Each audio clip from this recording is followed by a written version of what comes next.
Okay, so we just did a little demo showing how to format numeric values. Another thing that can come up, and actually it was starting to happen on that last command. Yes. Sometimes you start writing a command and it starts filling up that line, and you're starting to scroll over and scroll over and scroll over, and this starts to happen when you're doing math. And that is that the command's actually too long to fit on a line. One of the things you can do is you can use a, hang on, forward, is this forward slash, isn't it? Or is this backslash? I get my slashes mixed up. Backslash. Thank you. You're welcome. It's the one that goes this way. So you can use a backslash at the end of a line, which will basically tell Python, hey, this line continues on the next line. So for that really long command that I had in Visual Studio, which was getting really long here, you can't even fit it on the screen, what I can do is I can, now if I just put a slash here, what's going to happen, Christopher? If I put a backslash there? It's going to think that it's a string literal? Yeah, it's going to think that slash is actually part of the string. Right. So you can't, if you're just displaying a really long string and you want to do it over 2 lines, that's actually not going to work particularly well for you because you have this little problem of it thinks the slash is part of your string. Right. It doesn't know if the slash is, no, I want to continue on the next line. But what we can do is we could go here and we could say, you know what? I actually have 2 strings. Okay. Here are 3 numbers. The first is 0:D, second is, and so that'll work, right? I mean, I'm just concatenating 2 strings together. Let's see if that works. Okay, so that works fine. And then what I can do is I can put the backslash here.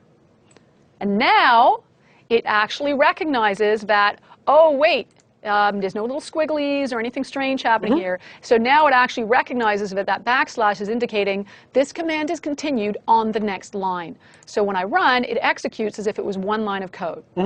One very important thing I want to point out here in this code, though, and that is right here, is you have some space here. That is an indentation. That matters. If you get rid of that white space, then Python is going to get confused. That indentation of the second line is how Python points out that, oh, this is part of the previous line of code. So indenting is very significant in Python, and in this case, it's that indentation that's part of the syntax to show this is part of the previous command and not a command unto itself. So that's really important, and you need to watch out for that. Don't delete those spaces. If you do, well, then just for the sake of, hey, what if I accidentally did delete those spaces? What's going to happen? Well, hey, I take it back, and this one it worked. It is going to work, but it really is. It's about that readability. You know, that one of the problems if we bring up the code again here, you know, that if you get rid of the tab. Yeah. If you do that. Yeah, I mean, if I go in and I look at that, there isn't anything that indicates to me that it's on the same line or that it's part of the previous line. But if you have that tab, that tab is sort of of an indication that it's associated with the previous line. with the prior line. Exactly. Yeah, it's about readability there. Yeah, there are a lot of commands in Python where the indenting, if you take it out, will actually change the behavior of your code. In this case, it's being forgiving. It's saying, I'll forgive you if you get rid of it here. Yeah.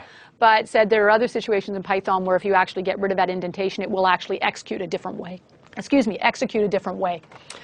Awesome. So we have the ability to continue a line. We have the ability to display numbers and strings intermingled. So we're starting to get some fairly complex code here. Yeah. Yeah. Now, something else we sometimes want to do is maybe we want a user to enter some numbers. Okay. So I'm going to go, and this is getting to be a bit crowded on here, so I'm actually going to do something that may throw you off a bit. So what I'm going to do is I'm going to go to this window in Visual Studio called Solution Explorer, which you probably have open on the right-hand side of your screen.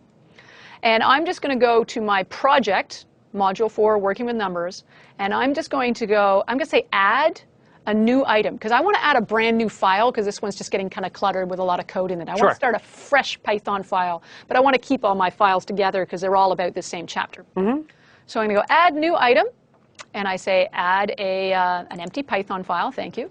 This is going to be my Ask User for Input. Choose Add. And now I actually have 2 files inside my project. And I can go back and forth between them by selecting the one I want to work on inside the Solution Explorer, or once I've opened them, there'll be tabs open at the top of the screen I can use to move back and forth. So what I'd like to do is ask a user for a value. I'm going to ask, let's see, salary equals input. Please enter your salary, right? Because we learned how to use the input statement to accept values from a user. And then we're going to have a bonus that you're going to receive for the year for your amazing work this year, Christopher. You're getting a big bonus. Woohoo! Please enter your bonus. And this is an awesome company because you get to type in your own bonus. Wow. I want to work at companies like that. I need that. Yeah. And then I'm going to say, then I'm going to have paycheck equals, or paycheck amount equals salary plus bonus. Make sense? Right? Huh? Your salary plus your bonus would be your total paycheck amount. And then I'm going to say, I'm going to print your paycheck amount. Oh, and I just caught myself. I almost got myself in trouble. I just noticed I have a lowercase c here and an uppercase c there. I know that Python's case sensitive, so I'm just going to copy and paste that variable name to make sure I type it the same. All right, now I run, and it runs the other program.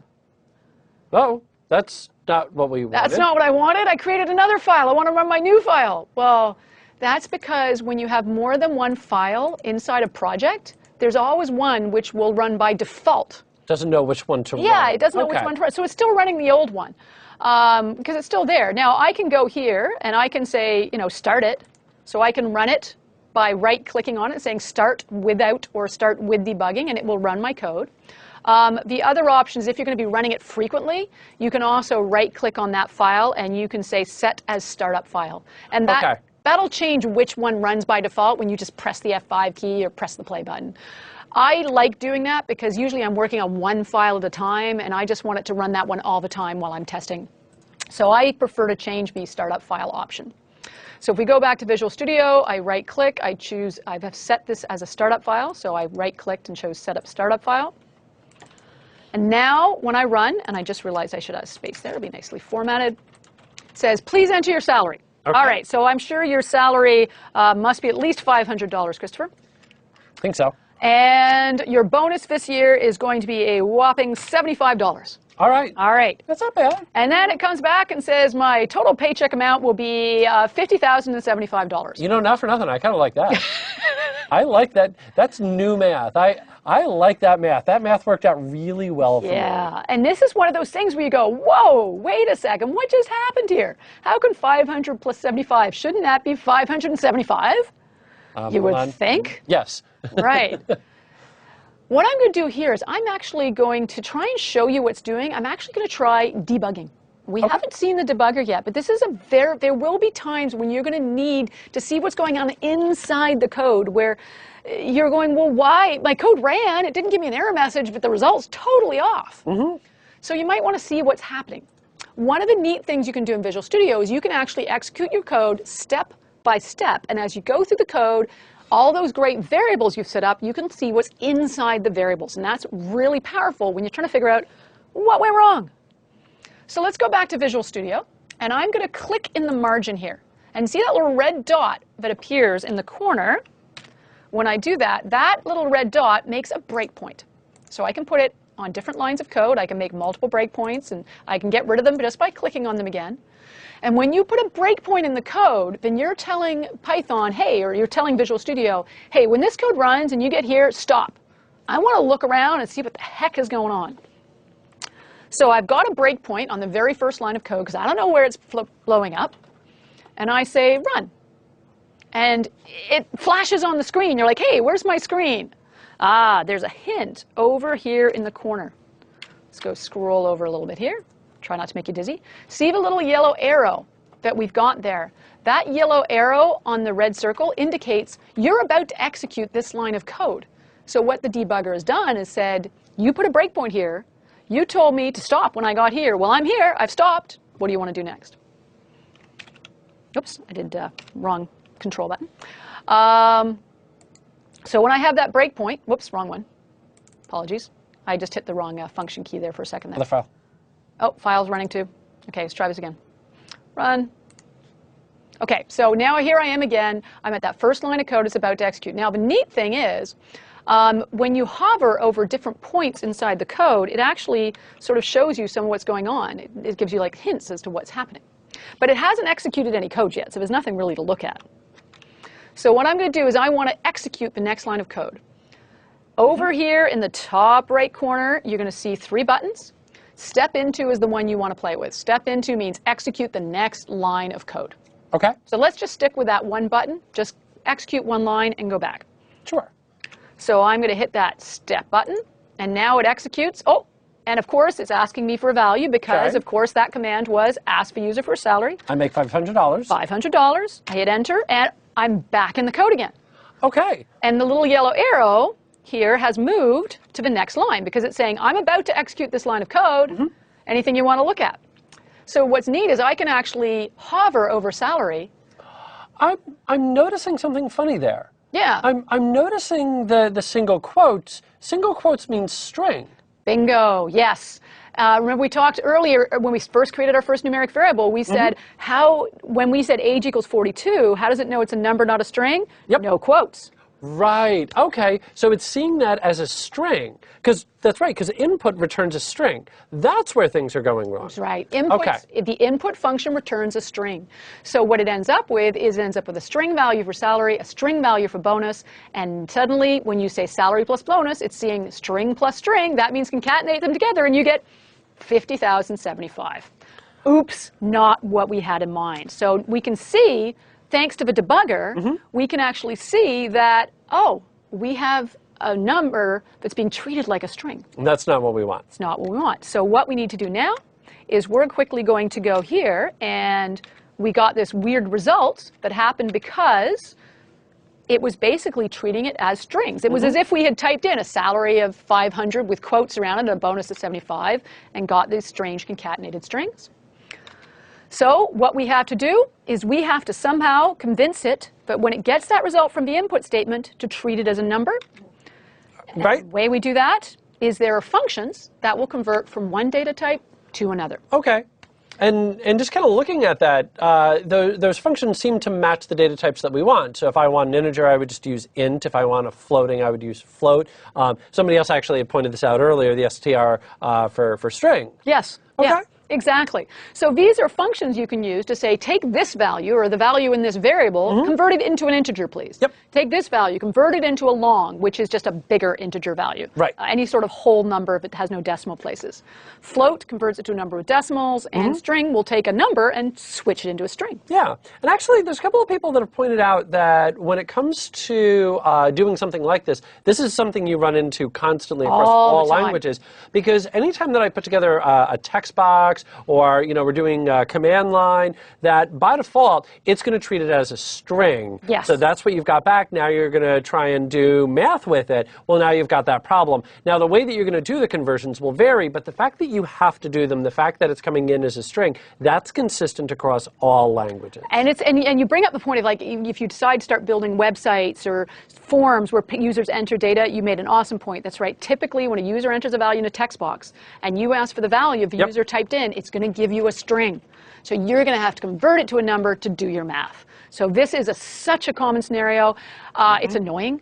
And you know how we usually find out we have to do it? We run it, we get the error message, and go, oh, yeah, I got to convert that, don't I? Yep. So all I have to do in my code, in this case, is I need to say, take the value inside, let's do a float here.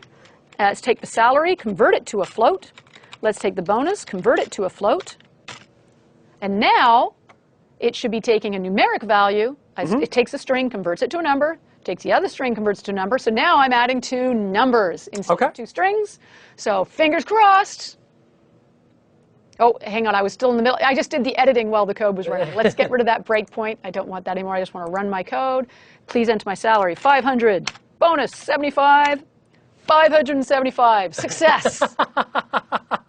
So. But I liked the old math. You liked the other math, did you? The old math worked out better. Christopher would prefer it if we left that bug in the system. But just imagine the disaster it would be at a company. And it's the kind of thing, you might have had it in your code. It was off printing paychecks, and everybody's going, wow, this is great. Everybody at the company is really, really happy. Just because you forgot to convert a data type. Yeah, you know? So it's important to test your code, is what I'm saying. You know, make sure the output is what you think it should be. Just because it runs doesn't necessarily mean it's doing what it's supposed to. Yep. Always take the time to say, well, if I type in this, does it give me what I think it should give me back? Always test it. Always test your code. It's not just knowing it runs doesn't mean it's doing what it's supposed to. It's really important to test. Yep. So in our case, to fix our code, we have used converted to a float instead of just adding salary and bonus, and now we're adding 2 numbers instead of 2 strings. Perfect. Now, I do want to bring up a little situation of, Christopher, what would you think would happen if somebody typed in a salary of Bob? Well, it looked like you spelled Bob backwards, but anyway, so, you know, I'm guessing that what would happen is Python would look at it and sort of do what I would do, which is, what do you want me to do with this? Well, it's 3 letters. Exactly. So if we go look at the slide here, you know, if somebody types in, I'm going to bring up a highlighter here quickly. So we've asked somebody to enter a value for salary, and then we take that salary value, and we've typed in Bob. So salary storing the value Bob. When we get to this line of code and it tries to convert Bob to a float, Python's going to choke. It's just going to go, I don't know what to do with this, and you're going to get some weird, nasty error message spewing all over your screen. So this sort of thing will happen. We are going to look at error handling later in one of the later modules tomorrow. So we will show you how you could handle that gracefully, because I guarantee you someday a user is going to enter something like letters where you only want numbers, and you don't want the code going and spewing nasty error messages to the user just because they accidentally typed a letter. You want to come back and say, excuse me, if you don't mind, could you please enter numbers only? Pardon me. We want to be polite to our users, and we don't want things crashing. So we will look at error handling tomorrow, and we'll show you some graceful ways to deal with those types of mistakes that users do things you don't expect, and we got to handle that. So the code would crash.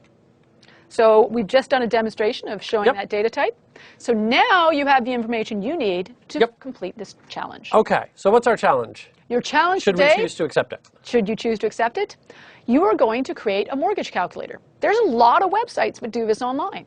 And we have the formula. Your monthly payment is the loan amount times the interest of 1 plus I times number of payments minus 1. And it's this big, scary formula. But all you need to really know is that the user is going to enter a monthly payment. You're going to calculate a monthly payment. The user is going to enter a loan amount, an interest rate, and number of payments.